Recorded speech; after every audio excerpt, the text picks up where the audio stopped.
First off, I wish when I had came to Transam somebody had shared all this information with me, you know what I mean? It would have changed my attitude and my spirit of coming to Transam. It would have given me like put on a more like a game face, you know what I mean? So there's certain things that Transam doesn't really tell you. When you start working here, you basically find out for yourself. No mentor had told me this, nobody in orientation had told me this, the driver recruiters didn't tell me this. You know what I mean? So this information I'm going to share with you guys in this video is going to be very valuable and it's going to help you guys out a lot coming here. So stick around in the video. I'm going to share that information. Corey Wells had commented down below also asking me about the truck. So I'm going to show you guys basically how inside my truck is set up, what the truck is like. Also, I really want to take the time out to shout out everybody that's been subscribing to the channel, man. I really appreciate it. I appreciate the likes, the comments, all your concerns. You know, I try always to respond to all my comments. Right now, I'm on my way back from California because, you know, I started on the dedicated account. So I'm on my way back from California, and I must say it's a sight to see. It's my first time out there, and I definitely enjoyed the run. I'm going to do a review soon on that. I also got my first dedicated paycheck. I'm going to do a review on that soon. I just need a little bit more time to get a few more before I can say much on that. But I'm going to go ahead and head back inside the truck right now and basically show you guys what's going on.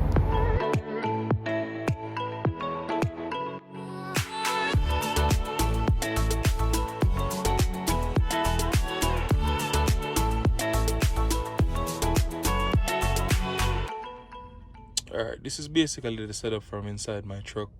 You know what I mean? Got the microwave section for the microwave. It doesn't come with a microwave, but you just got to purchase one. It comes with a section for it.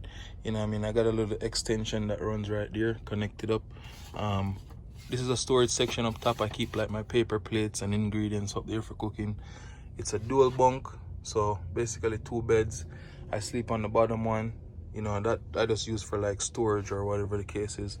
Also up top over here is another storage section. You know what I mean? This is basically like a little closet. That's what I mean.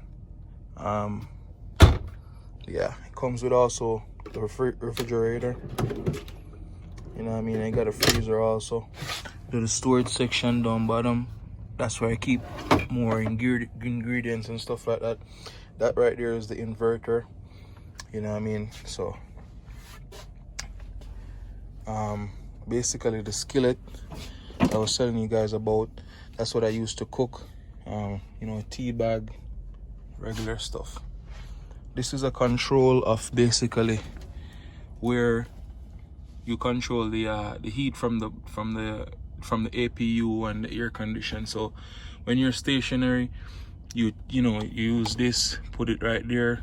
That's heat. Put it all the way around here, that's heat. Put it back like this, spin it this way, that's air conditioned basically. What the hell is this guy doing? It looks hella close, bro. Shit. So you gotta be careful at these truck stops. But yeah, basically that's the setup for the back of the truck. You know, next thing, we got Garmin. That's basically where you get all your load information and all that stuff. So what I mean, I'm gonna just do a quick you know, tutorial of a few things that you guys probably need when you first start. This is gonna help you out. As you can see, I have a nice little sturdy mount right here. Oh, I accidentally turned the AC on. So you just hold on to it like that and it turns it off. You can hear the APU go back off. Oh, and the truck comes with APU also. It's basically like a generator. Supplies electricity to the truck when the truck is not running. So the trucks are Kenworth T680s. They're all governed at 62 for the company side, and at the on the lease side it's 64, I believe. Yeah, 64. So you know, like I said, you need a nice little mount. This is gonna help you out tremendously. This is a clipboard, and basically how I use my clipboard. Let me show you why this thing is so important.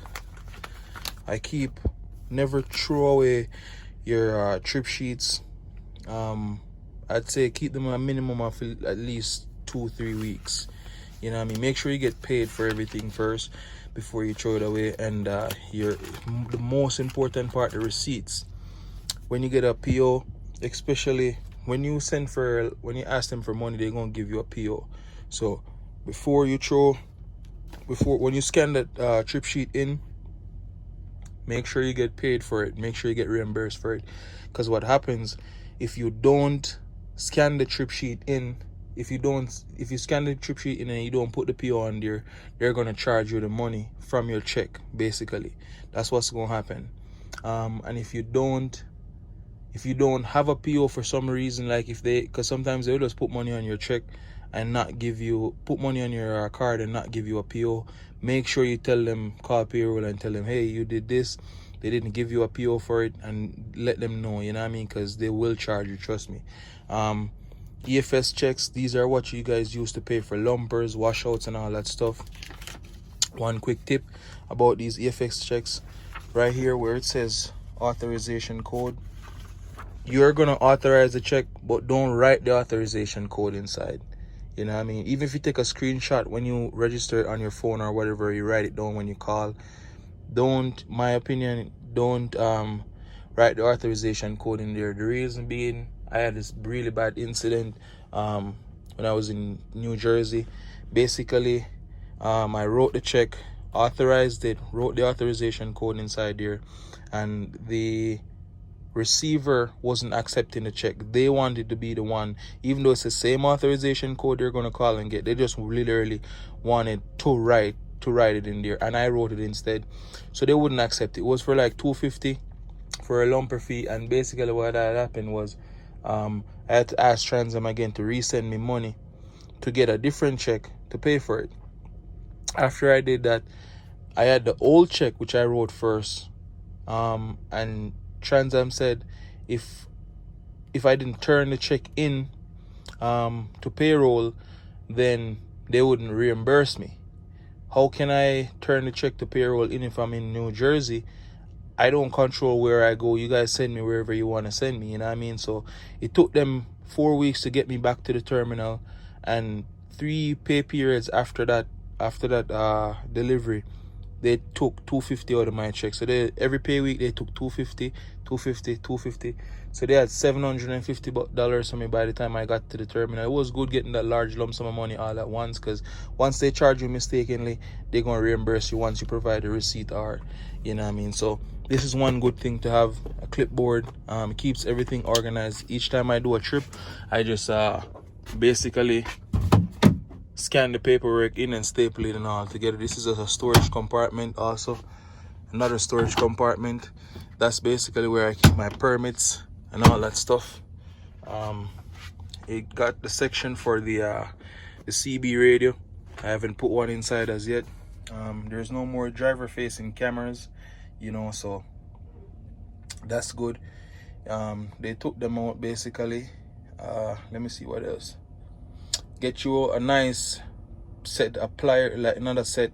Get you a nice pliers. I have a nice small one. It's nothing too fancy, you know what I mean. That basically helps you with the seals, to break the seals. Sometimes you're gonna get some real difficult seals that you got to use something bigger to break the seal, you know what I mean. So that's not gonna work all the time, but it definitely helps out if you have that. Get you a pair of gloves too for fueling, you know what I mean. Yeah, get you a pair of gloves for fueling, so the diesel don't go all over your hands when you're fueling. Also, just a quick tip, a few apps that you guys can download. This is gonna help you tremendously. The Pilot Flying J app, that's the first one. Get the Pilot Flying J app. The reason being, we fuel at Pilots. That's where we get all our fuel.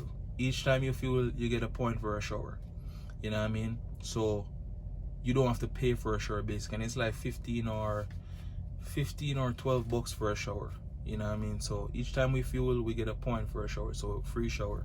You also get rewards. So every time that we fuel, we get like points for, it gives you like a free cup of coffee. Sometimes you look on there, they have special offers for drivers. You get like a free Red Bull, or buy one get one free, or 25% off Pilot food, all that stuff, you know what I mean. So get the Pilot Flying J app. The most important thing about that app is that yeah, it saves you like a lot of time when you're fueling. Basically, you just put the trip number in once and the trailer number that you're using, and boom, you know what I mean, it saves you like 5 minutes each time you fuel. Trust me, when you start using the app, you're gonna see the difference instead of punching in all those numbers. Tandem sliding calculator, basically it's an app where you go to a scale, you weigh the load. It tells you, you put all the numbers in that comes up on the scale ticket, and then it tells you what hole to put it in right off the bat to make sure that you're balanced. That's gonna help you out, avoid tickets and all that stuff, you know what I mean? What else? Which other app do I use? Get your rewards card. I forgot to tell you that you gotta get a Pilot reward card, so just ask them for that when you go inside the Pilot for the first time. Sunglasses, you can get nice sunglasses to help you with the sun when you're driving, or if you have prescribed glasses, make sure you don't leave that before you get out here, you know what I mean? Bring all your necessities, your things for personal hygiene. It's colder in a lot of states. Some, like when you go to Nebraska, it's like 20 degrees. When you go like Wyoming, it's like negative. Illinois, some states are really cold. Some of us are coming from warmer states, so make sure you bring like a jacket or something, you know what I mean? That's gonna help you out. One thing that I didn't want to come out here with like a lot of stuff when I first started, I basically just brought like my knapsack, stuffed everything inside here. So if that's the case with you, what you could do after you finish orientation, if you're doing orientation in like Texas and you live in Florida, what you could do after you meet your driver manager, just tell him, hey, can you see if you guys could get me a load that's going down to Florida? They can do that. So this way you just swing by your house, grab all your stuff, and you're good to go. You know what I mean? That's one thing that I should have done when I had just started, but I didn't do that. This is the thing that I was telling you guys about, where I said Transam doesn't tell you guys about this.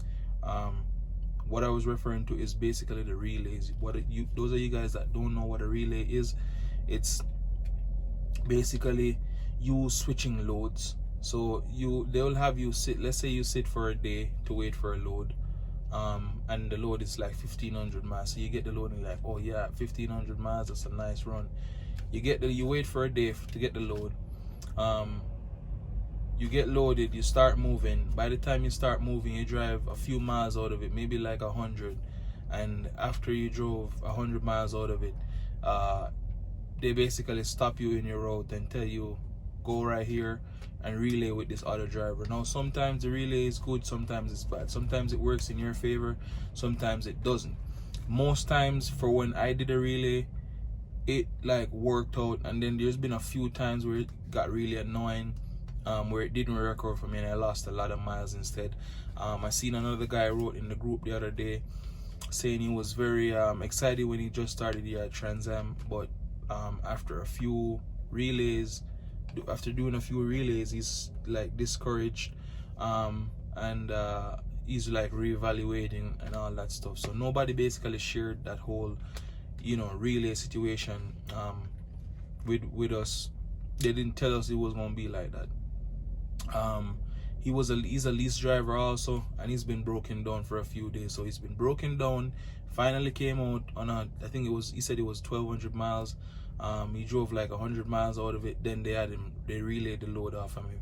The next thing with that is that when you're leased, you can refuse a relay. You can basically tell them like, hey, I don't want a relay, and you can keep going. When you're a company, you can't really do that to an extent. Once I went off, like they tried to set up a relay that didn't make any sense to me. I was gonna hit like 3,300 miles, and I was excited for that, and I think that's what they seen, that I was gonna make too much miles, so they stopped me in the middle of the road to have me relay, to sit for 10 hours to wait for a relay driver to get there, and I just went off. I have a video on that.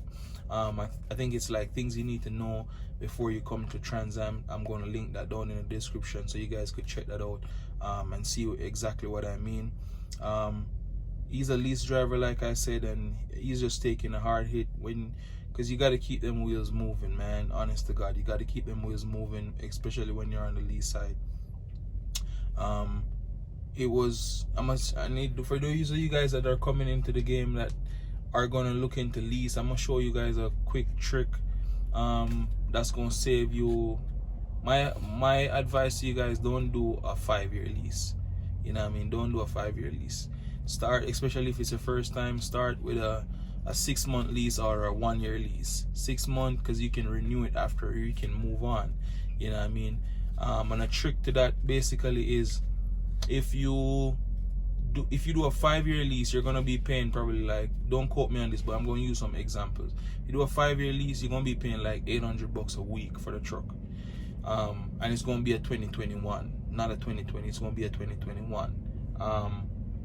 And on top of that, when you pay $800 for a week for the truck, if you want to get a newer truck and pay less, like, let's say, this is basically what you do. It's gonna save you, like, you're gonna get a newer truck to lease and you're gonna pay like $100 less, right?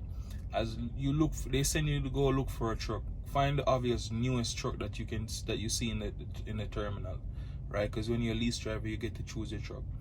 Find the newest truck in the terminal that they can offer you to lease. Make sure you look on the mileage. As long as it has over 1,000 miles, or I believe it's 1,500 miles on there, you can get that truck for under a 5-year lease. If it's under 1,000 miles or so, you have to do a 5-year lease with that truck.